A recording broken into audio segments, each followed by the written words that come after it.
Matthew Holt, here on the Health Innovation Broadcasting Consortium Network, but more commonly now Health Innovation TV, Greg Masters and Pat Salva's network. I'm with the Healthcare Blog and with Health 2.0.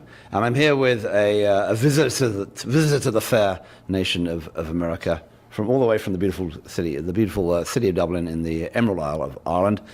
Liam Ryan, who's with Get Health. Now, Liam, we met because you were in the Health 2.0 conference in Berlin recently, where you showed, I think it was the first time you've shown the Get Health app.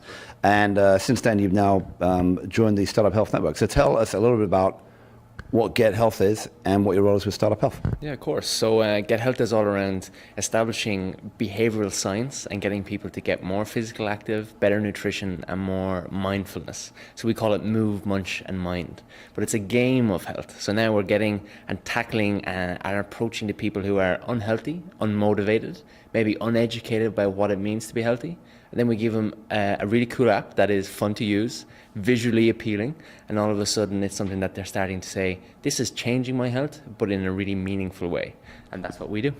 So quickly flip the app on. I know that it's going to be hard to pick it up on the phone, but given that Pete Hudson just did a main stage demo by holding his iPhone up, the camera will catch it. We'll see if we do better. But to just hold of the camera, give a quick sense of what it looks like, what the main screen looks like, if you're getting on, of course. But it's the goal of it is is an iPhone app that picks up information. You can both enter into the phone itself and then pick it up from other sources, right? Of course. So one thing is you self-roam and you can check into what is your move tasks, like walking, running, going to the gym, and how long you spent it for. So your munch tasks are getting your 5 a day, getting your 8 glasses of water. Mind is like your sleep, hobby, socializing with friends. Then we suck in data from these great devices. I'm wearing a Fitbit, I've got the Jawbone, and we're device agnostic. So we're not playing the device card, we're playing the software engagement piece, and we're specifically targeting behavior change as opposed to tracking and measuring the already healthy. And then give me a sense of what you're finding with sort of your early studies now of user engagement. Who's got the application, who's using it, and what are you finding from the people who are using it so far? So our product is bought by the HR managers in enterprises, and we're seeing 65% plus changing their behavior habits around move, munch, and mind. So they're starting to establish what is the right things they should be doing because we're educating them, and then they're starting to build on those habits and become what are leaders around being healthy.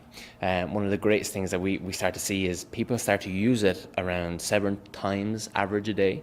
Power users are checking in like 20 times a day. So all of a sudden we're starting to see people really engaging with it, but we're using behavioral science to make sure that they keep on using it. An example would be New Year's resolutions. People start and doing their health habits, and then at the end of the month, 90% plus stop doing it. The reason is people like to understand what a start date is and what an end date is of what they're starting to achieve. So what we do is we run these campaigns for the companies. We run about 6 campaigns between 6 weeks and 8 weeks long. They've got a start date of where they're starting to collaborate with their team, sales team against the marketing team. Maybe they're going to beat the C-suite. Maybe you're influenced by your manager, or you're starting to help the people who are not motivated to be healthy. And all of a sudden you create what is a competition reaching the end goal, the finishing line, where you may be incentivized by your employer. But then we tell you to go away and misbehave. Move, munch, mind, misbehave. Take a bit of time off. Don't think about your health. But we have established your health habits and you continue on. And then you build on it again when the next start date comes along. So we're just after finishing the Summer Shaper campaign. We've launched with the largest insurance provider in Ireland, some of the largest employers in Ireland, including Aer Lingus, the airline. And all of a sudden we're starting to roll out with what are great clients.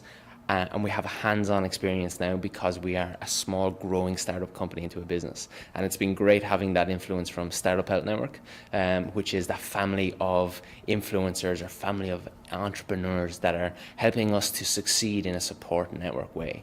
And we've found that all the way from Health 2.0, and we build on it now with Startup Health. That's great. So the last thing about the Startup Health, you're actually in the GE group within Startup Health. Tell me a bit about what that relationship means to you from being one of those companies in that group.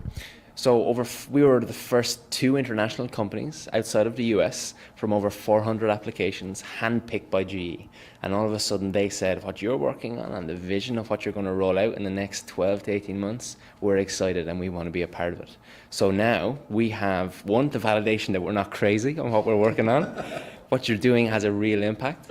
And then the second is we have that family of support that help each other to work on the challenges that we are facing in what is the toughest business in the world, healthcare. And any hope that GE might become a customer? Or is that sort of in the question at the moment?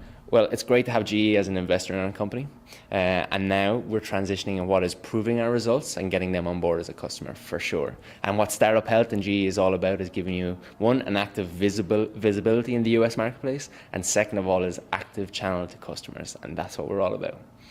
Great stuff. So when Liam came to Health 2.0, it's remarkable when we do Health 2.0 in Europe, how much activity there is in relatively small countries like Ireland and Finland and the Netherlands, and some of the bigger countries in Europe are somewhat more laggard. So I was really excited to see that you weren't just the only one, you were one of a number of Irish companies at Health 2.0 Europe, and really excited to see you come to the States and pushing the barrier. But I understand there is some relationship with the Irish and the US over the years anyway. Liam, thanks a lot for coming and joining us here. Thanks for having me.